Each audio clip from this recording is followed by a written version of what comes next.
On today's episode, the Wizards get blown out in their first Summer League game against the Phoenix Suns. I'll explain why we should not overreact to Game 1 and more next on Locked On Wizards.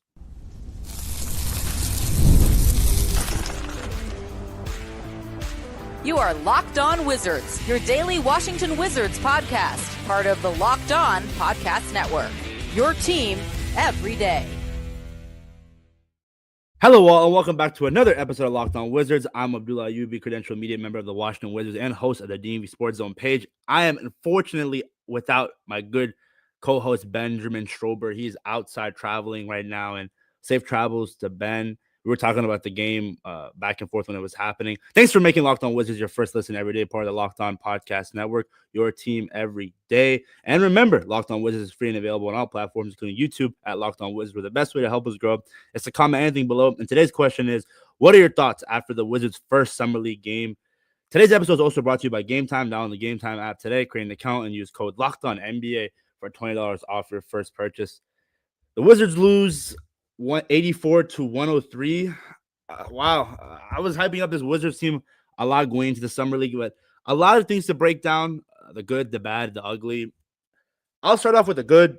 You can see from the title, Kyshawn, George, and Tre Johnson looked great. I mean, Tre Johnson, that bucket that he had when he hit the ball off Common Malawach's leg and laid it up, that was some and one hoop mixtape type of stuff. Like, that's what I love to see from the 6th overall pick.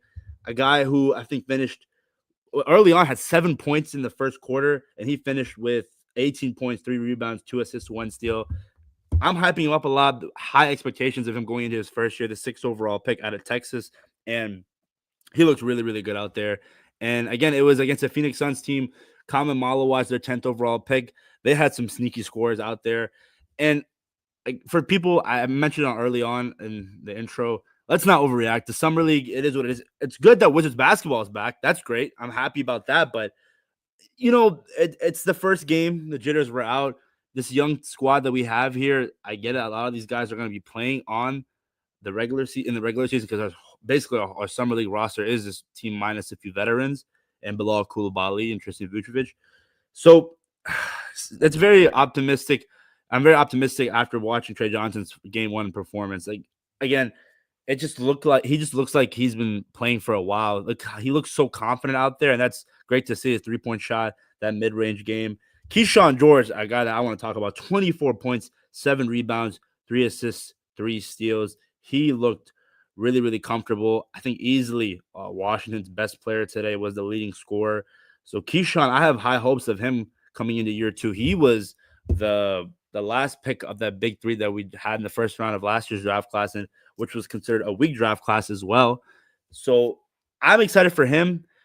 I remember he got better every single game from game 1 to game 82 last year. At one point, I was maybe talking about the fact that they should move him to the Capital City Go-Go and maybe get some reps from there and work out, because I didn't really know much about him coming out of Miami.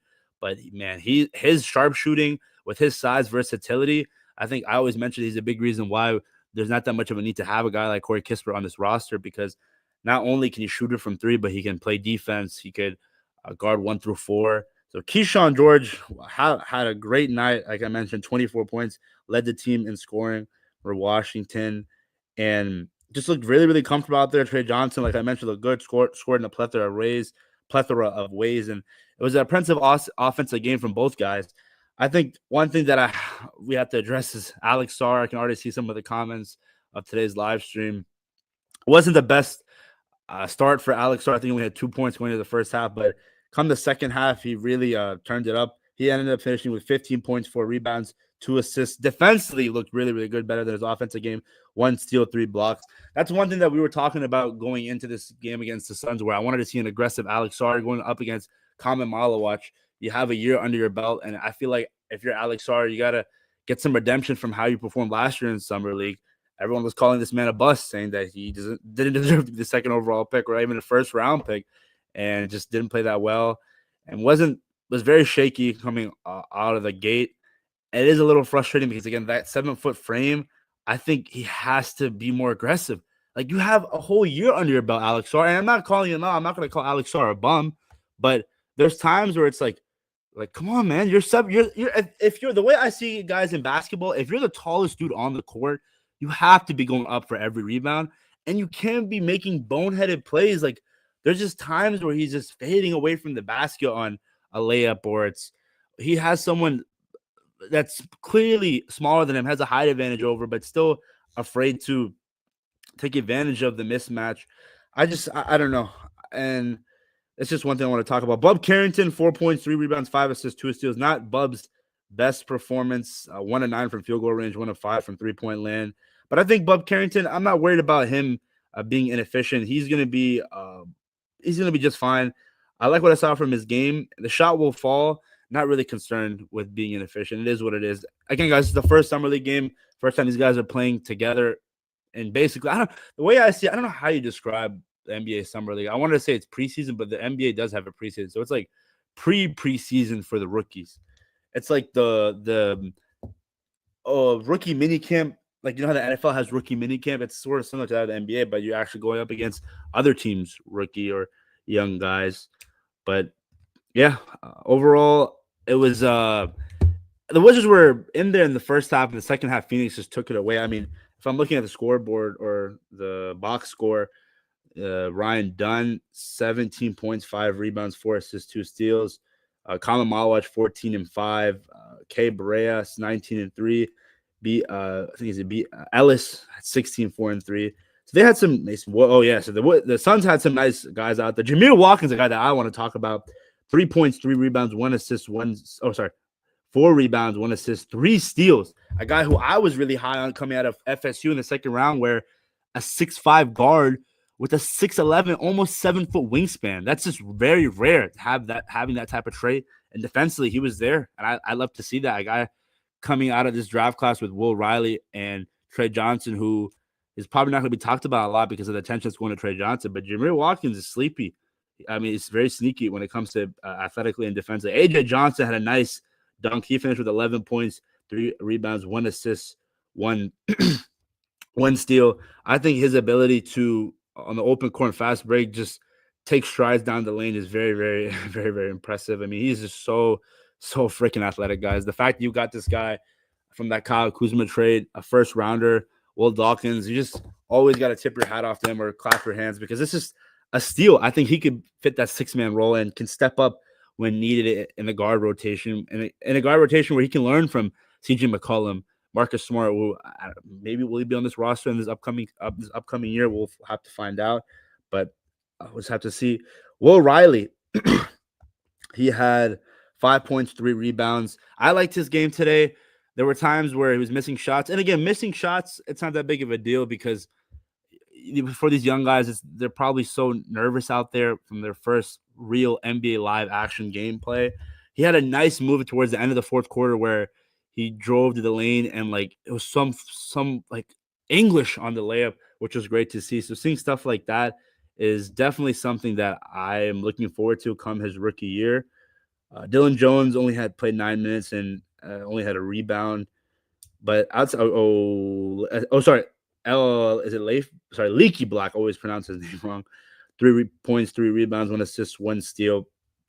So a lot of things, like I mentioned, you can see in the title or the thumbnail, the good, the bad, the ugly. The good was you see your young guys in Kyshawn, George, and Tre Johnson being the leading scorers. That was awesome. The bad, I think Alex Sarr just again being inefficient in the first half. But the second half came out, and that's what I love to see. He got better in the second half of this game. And Phoenix is a team where outside of Colin Malwatch, I don't really know much about any of their young guys because their situation is just overpaid Devin Booker, or not overpaid, but they gave Devin Booker a lot of money. We'll see if it's an overpaid contract in the next couple of years where they are standing in the Western Conference. But the whole Bradley Beal situation, I thought this was a winnable game for the Wiz kids. I was going so much into the summer league saying, hey man, we're gonna be undefeated, or I don't know, maybe I didn't say undefeated, but we're gonna be really, really good. Like this is probably the best summer league roster in NBA history. But clearly I was a little too much. I was being too much of a homer there. A lot to look into this game one against the Suns. I think the number one takeaway to come out of this game is don't overreact. There's no point of overreacting. This Wizards team is going to be really, really good. Bub Carrington does have a long way to go, and efficiency is just not something that I'm worried about right now because I know he can make that 3-point shot. I know he can make that mid-range shot, but seeing Tre Johnson already making and one mixtape moves on Common Malawatch. Kyshawn George, Bub Carrington with the block on Common Malawatch from 3, and then Kyshawn George taking it coast to coast. As Mark Jones said, putting Common Malawatch in the weight room. Shout out Kyshawn, or 3-Shawn, I like to call him. Really, really impressed me today. So a lot of takeaways from today's game. I want you guys to let me know in the comment section what was your overall thoughts. And I'm going to see a lot of Alex Sarr comments, but how optimistic are you about Tre Johnson's rookie year after seeing this Game 1 Summer League performance? How excited are you about Kyshawn George year 2? It's going to be exciting. It really, really is going to be exciting. Our next segment, we're going to talk about why we should not overreact and just overall more to the game itself. But before we do, a quick word from Gametime.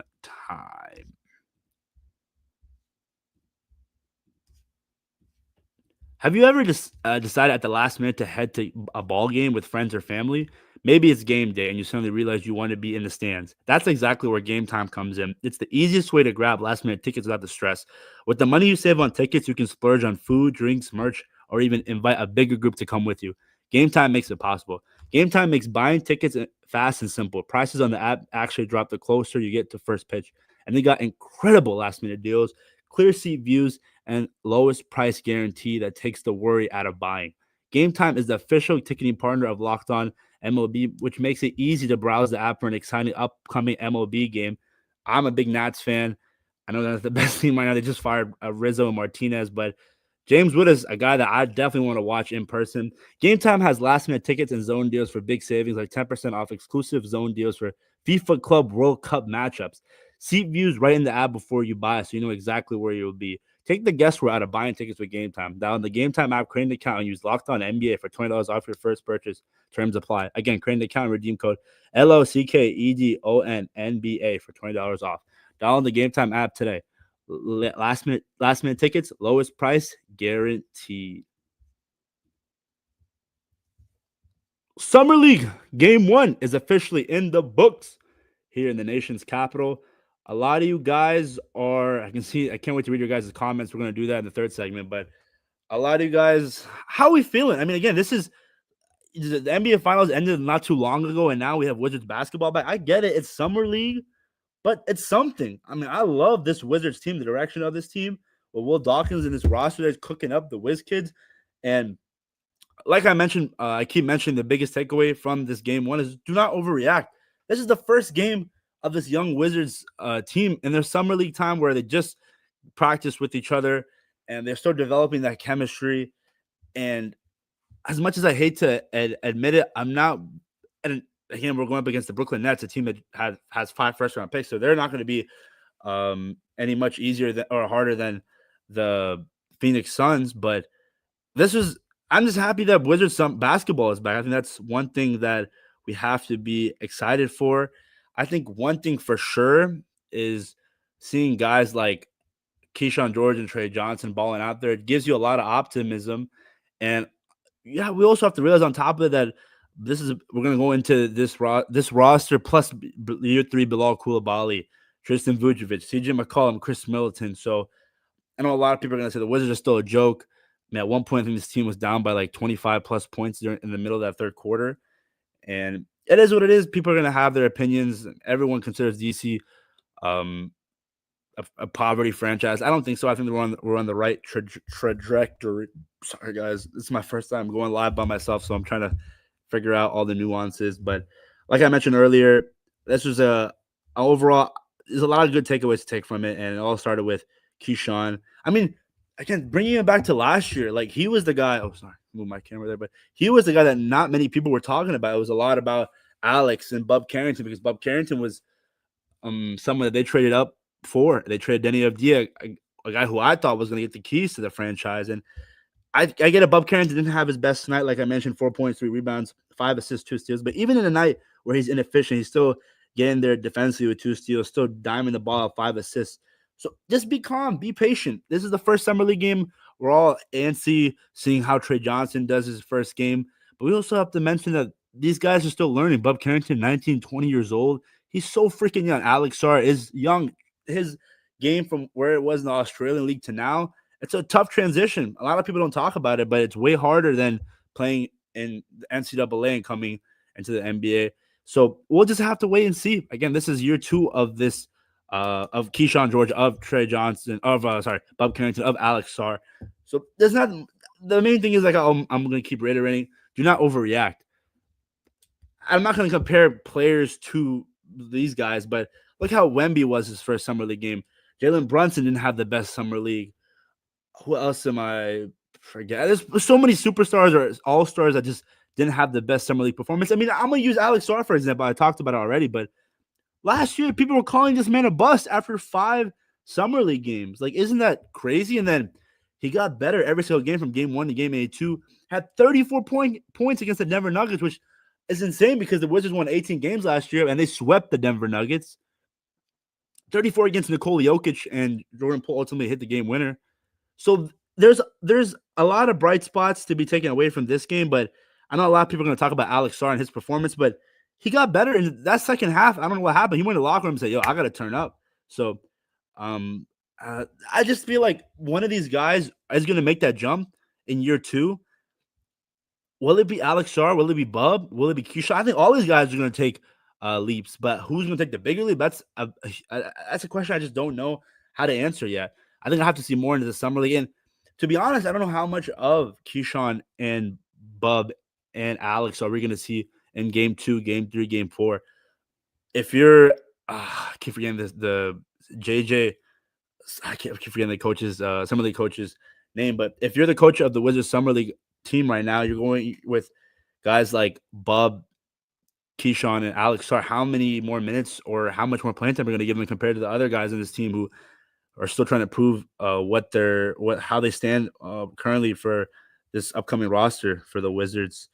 So I want to go back to Jameer Watkins. 3 steals. That's something. I think that's one thing that I remember we were talking about after the Wizards drafted him was in games in college we had multiple like 3-4 steals a game, which is insane to me. And that's just something that we need to see here. We haven't seen anything like a Jameer Watkins or not just in general, but just getting into someone's face. We need to get better defensively. The D in DC has been not there for the past couple of years, and we've been bottom 5 in a lot of defensive categories. We need to get better defensively. It's a struggle to see, like, for example, last year you get blown out by the Indiana Pacers. I get the Indiana Pacers went to the NBA Finals, but losing by 60 points at home, that's inexcusable. I understand this team, this upcoming year, you don't want to be that good because you want to keep that pick. If it falls out of the top 8, it goes to New York Knicks. But I want to see game 1 to game 82, every game be competitive. I don't want to see this game blown out. And I think guys like Jameer Watkins sets the tone for that. I think he's the guy that's going to prove why I should get more playing time because I'm going to go out there. And even if I'm not producing offensively, I'm going to get into someone's face, pick up 94 feet. So, again, shout out to Jameer Watkins. I loved what he did out there with the minutes that he had. And I want to talk about Will Riley. Again, I can see already people commenting about he's going to be a bust. But like I mentioned, guys, you have to – this is first game of Summer League. It's not even the preseason yet. There's going to be a lot of overreactions. I mean, look at Cooper Flagg. I'm not comparing Will Riley and Cooper Flagg, but Cooper Flagg went 5 of 21. And I remember one play against I think he was getting guarded by Bronny. He was trying to back him down, which I love to see. When you have the height advantage, you go down, post him up, cough, Alex Sarr, no diss, but and then Bronny knocks the ball away. I think he was fouling Cooper Flagg there because he was kind of hand checking him or holding him. So and then Cooper Flagg ultimately hits the jumper right after the inbound of the ball when it went out of bounds. So he went 5 of 21, but impacted the game in many different ways, and the Mavericks ended up winning. So it's not only about scoring. I think Will Riley is eventually going to have to find his role here in Washington. Maybe it's a guy who Kyshawn George 2.0. I don't want to compare his size, his skill set. I think there's a lot to look at. There's a lot to be happy about. We'll just have to see when it comes down to his rookie year where he fits, because you look at the log jam that we have at the wing position. You just traded for Kent Whitmore, Bilal Coulibaly, year 3, the contract, where the Wizards give him that extension. Justin Champagnie, AJ Johnson could play the wing. So there's just so many options right now, and I'm probably missing a guy because there's so much young talent on this team. We'll have to see, but don't call Will Riley a bust. And again, going back to the whole notion, let's not overreact, guys. It's year 1 of the freaking Summer League. Let's talk about the upcoming game against the Brooklyn Nets, and I'm gonna look at your guys' comments. I can just taste or like I can like feel the negativity, but it's okay. We're Wizards fans. It's hard to be optimistic, but right now with where this team is heading, it could be a little more light on them. But yeah, before we do, let's take a quick break.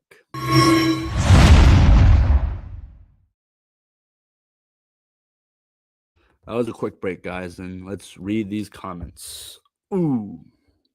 Scoreboard was pointless this game. First of all, shout out to Showtime Zebo. Thank you for supporting the channel. The scoreboard was pointless this game. I thought the team showed heart, which is ultimately what it's about right now. I agree. That's the biggest thing. At the end of the day, Summer League really doesn't matter when it comes to winning games. It's nice when you win games, but at the end of the day, you have to look at the box score. You have to look at momentum. How was the team playing overall? And I think there were a lot of bright spots, like I mentioned, Kyshawn George, Tre Johnson, and Jameer Watkins to those 3 steals. Alex Hart defensively played really, really good as well. Link says, Tre looks like the best prospect we've had as a rookie in DC in a while. If Kyshawn can keep doing this consistently, he's looking like a 3-level scorer. Him and Tre look like they can draw fouls. Yeah, I think that's one talent that definitely, if they can add to their bag, that it would be very, very hard for them to be stopped. And on top of that, I think Bob Carrington's a guy who can be a scorer. I think Alex Sarr is going to get better in year 2. So there's just so much freaking talent on this roster, and I can't wait. I can't wait. Rich Reloaded says, Alex Sarr is a bum. Yeah, it didn't take that long to see Alex Sarr slander. I get it, guys.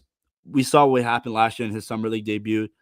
We think he should dominate. And I saw people saying, yo, just kick Alex Sarr out of Las Vegas. He just doesn't mesh well there. But you have to realize Alex Sarr is a young guy. Finished, I think he was first team all rookie. The rookie, I don't know how he didn't finish top 3 in rookie of the year as finalist. That was crazy. But maybe is there a possibility where Sarr is not better at the center position? He's better at the 4.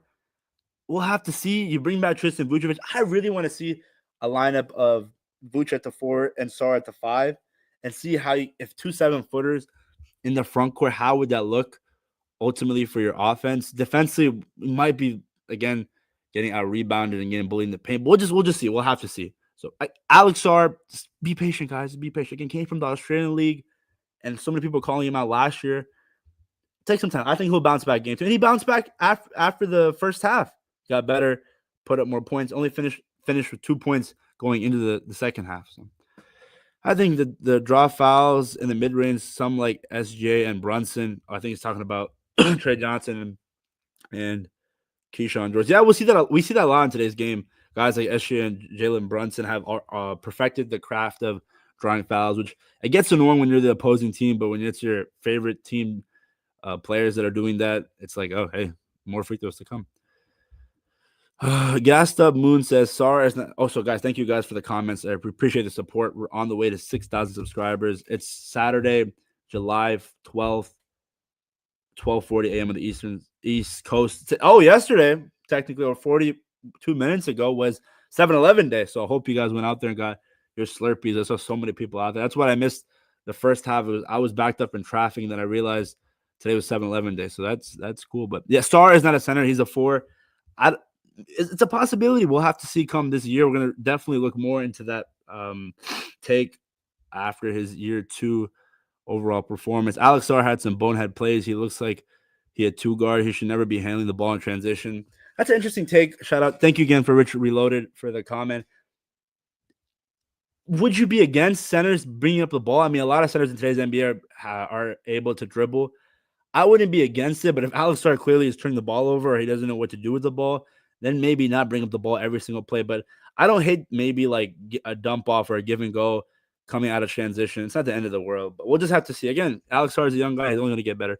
We need a natural point guard. Bub has a way to go. Yep, I can definitely see that. Thank you again, Mr. Hakeem, for the comment.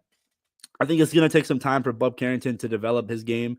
And today wasn't his best performance, but year 1 of the Summer League, I think he got way better last year. I mean, think about it. Last year, played all 82 games as a rookie, and then it's a game winner during the last game of his rookie season.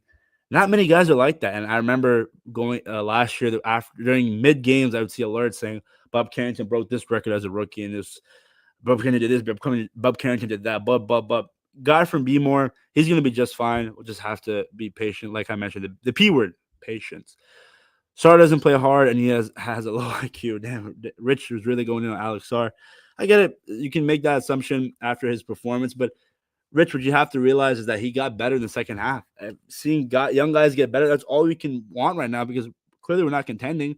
And Alex Sarr taking those strides, it's something that you have to be optimistic about at least. Steve Fine says Bob Carrington had tape or it looked like tape on one of his hands. Interesting. Maybe I didn't notice that. He tries to be cool out there. I think Rich is talking about Alex Sarr. Sarr does think he's a guard, probably why the front office not bringing another center, forcing him to play as a big more. Yeah, maybe that's Showtime Z, but that's an interesting point there. Our whole season is going to be a summer day. That's a funny comment. Sarr wasn't aggressive enough to start. I like how he finished. He had some good blocks. Yep, I think he didn't get enough touches at first, but he's got to have more aggressive mindset on offense. I completely agree. Red Wings 01 says Sarr needs to play like he's 7 foot. It's one game. Though. Yes. If you're the tallest dude on the court, guys, you better go out there and put your back into the basket and make a move. Be aggressive. Go up for every rebound. 7 feet tall, guys. Let's not forget, y'all, he did struggle in the environment last year. The pace in Summer League is crazy. It's a lot of young guys trying to prove themselves, and everyone's playing so fast. So, I would trade Sarr from Wallowitz right now. I can't even say anything about that. Watkins is a better rebounder than Sarr. Man, you guys are going in on it. Definitely not trading Sarr for a Summer League game. He just had a bad half. Yes, he's been here for a whole season. This isn't his first Summer League. Not gonna lie, as great as Kyshawn looked, 5 turnovers and 5 PFs is pretty sloppy.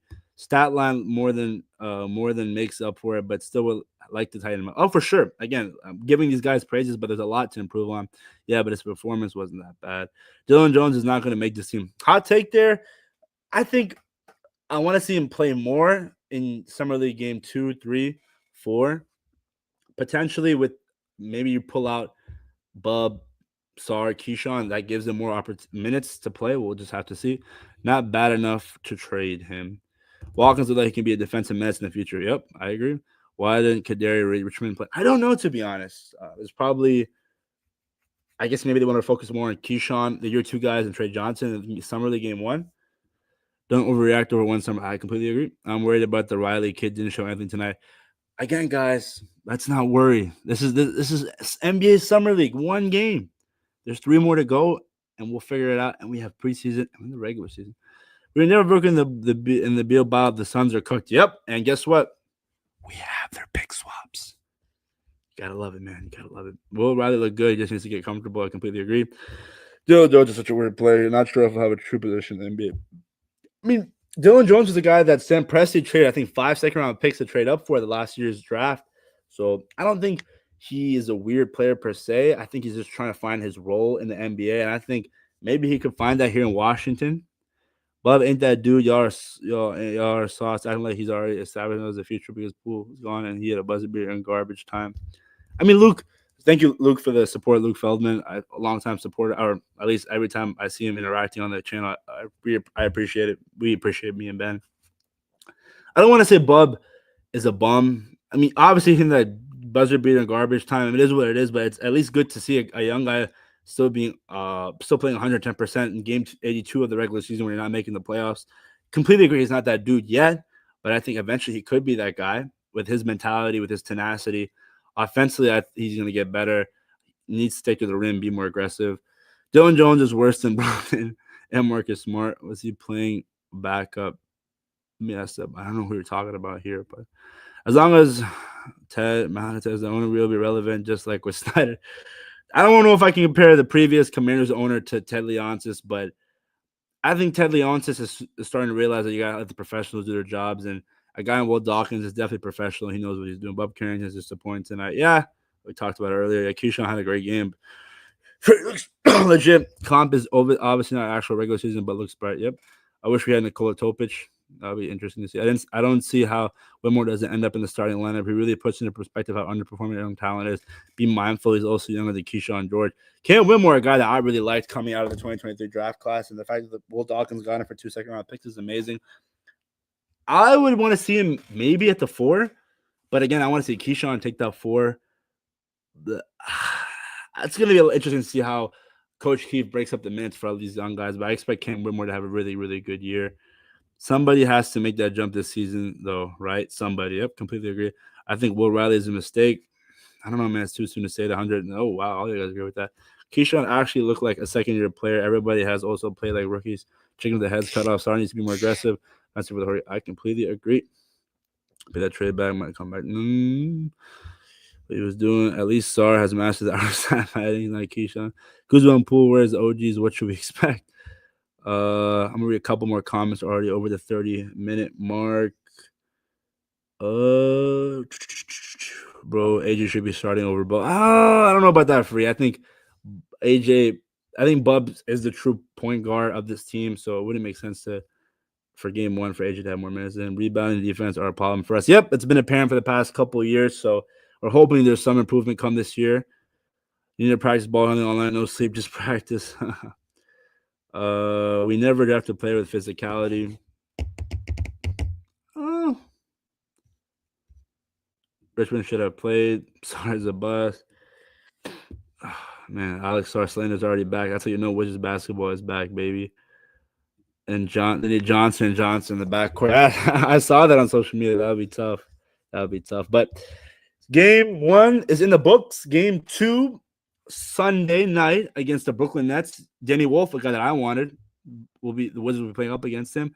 I expect a bounce back game, or not a bounce back, but I expect Bob Carrington to have a better showing than the game one. Alex Sar needs to be aggressive, come the tip off, put your back against the basket. This Brooklyn Nets team has 5 first-round picks. A lot of young guys on this roster.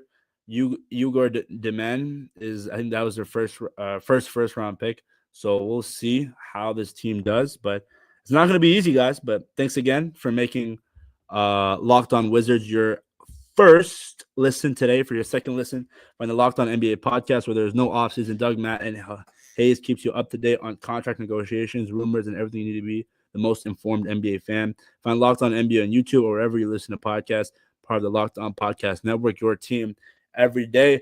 Thank you guys for being patient with me. I know it's really late, and there's 80 people in the chat, so please make sure you like, comment, subscribe to Locked On Wizards channel. This is my first time going live by myself. Definitely a lot to improve on, just like the Wizards' first game. A lot to improve on. And thank you guys again. Hope you guys have a blessed Saturday. Hail to the freaking Wizards. And let's not overreact, guys. It's one summer league game. Just one. Peace.